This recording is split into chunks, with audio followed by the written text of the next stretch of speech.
Los Angeles. There are parts of Los Angeles where time cannot be measured in hours or minutes, where change doesn't come with the sweep of the clock, and can only be viewed through archival history and personal memory. Union Station. You probably know it, perhaps even passed through once or twice. Or maybe every day. Hard to miss, really, but way too easy to take for granted. It is very public, but it is very elegant. It has this savoir-faire and this appeal, and you can't resist it. It's just sensational. Around these halls, Ken Pratt is known as the mayor.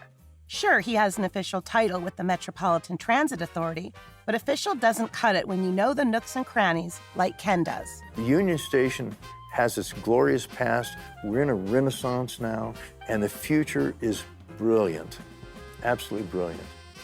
Pratt's personal love affair with Union Station dates back to a bygone era, the 1940s, when Ken's hat was the style of the day and his dad took him through these glorious halls for trips down the coast.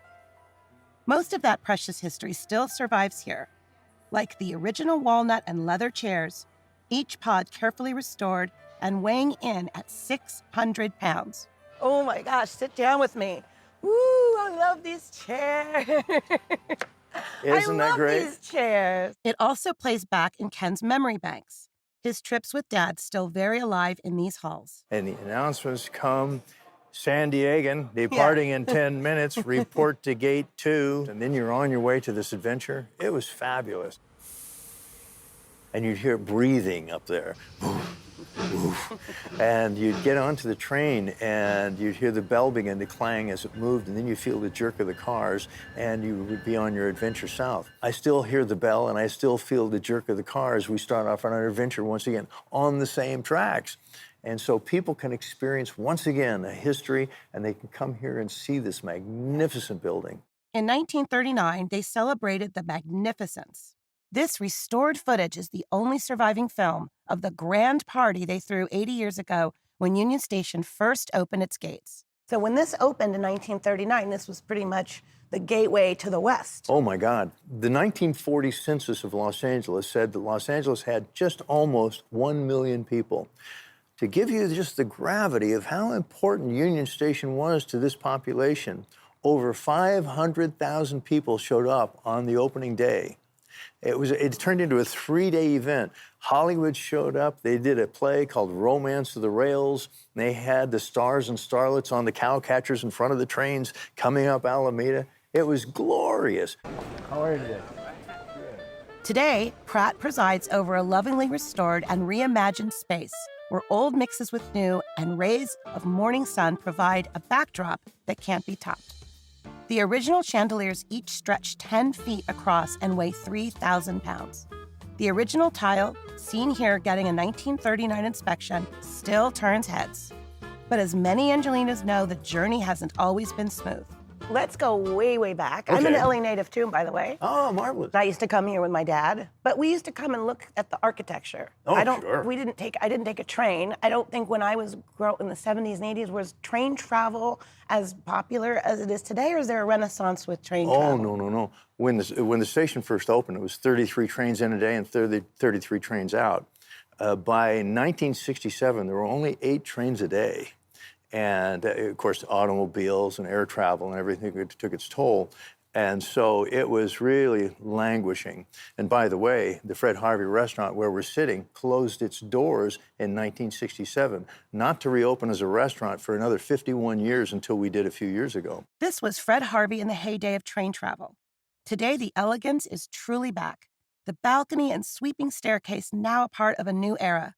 As you look down on the floor space below, you can imagine what was and be swept up by how great it is now. The tile on this floor is actually an original Navajo pattern, and you can see how brilliant it is even yet today, 80 years later. The Fred Harvey, now a microbrewery, named the Imperial Western Beer Company, is open late every night. You can enjoy it whether you're catching a train, or a drink, or just a game of backgammon. The Streamliner Bar is still next door, restored to Art Deco brilliance. Streamliner Bar is named after a luxurious train that ran from LA to Chicago in the 40s. and it left LA at 4:47 in the afternoon, so the bar opens at 4:47 every afternoon. I love this bar because it's so vintage. It looks like it did in one of LA's iconic film scenes where Richard Gere meets Lauren Hutton in American Gigolo. This is sexy. Oh, this is terrific. I do have a favorite gift, you might say, that we found in a wall here. And it was a drink card, and it's a little destroyed, but the most expensive drink on the menu was a 60-cent gimlet. Today, Union Station is a virtual city. 541 trains, 1,800 buses, and 100,000 commuters travel through this space each day. There are plans to expand. It's open 24 hours a day, a living space you can visit to grab a burger, hang out, or catch some of the terrific musical performances they stage here. But at Union Station, the past is never far behind, and that's part of the charm of a visit here. What is better than having a shoe shine in a train station? So what we did is we had our architect design it and mirror the historic chairs and things. And I found Marco Ramirez down in the LA Athletic Club, and he agreed to take us on. And I swear, it's the best shoe shine in LA. So in the crazy rush of life that is modern-day LA, consider a trip back in time when travel had a slice of mystery and getting there was part of the magic.